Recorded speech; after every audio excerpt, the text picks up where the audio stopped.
Magandang umaga mga idol. Parang masalimuot yung kalangitan ngayon. Parang may masamang panahon. Itim-itim yung tansara ng kalangitan.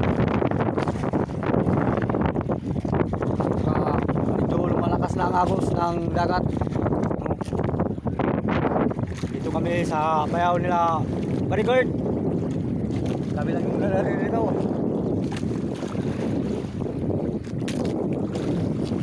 Nasa 11 miles kami far away from Mandu Island.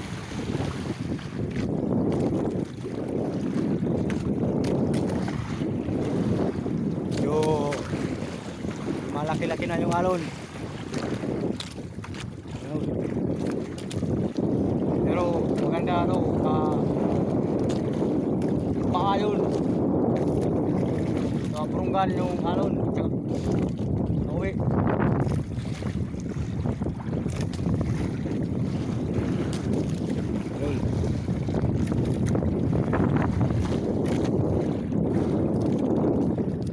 Kami muling tuna kaninang ilang araw, hindi na lang nabiyayaan na kami nilang dalawang tuna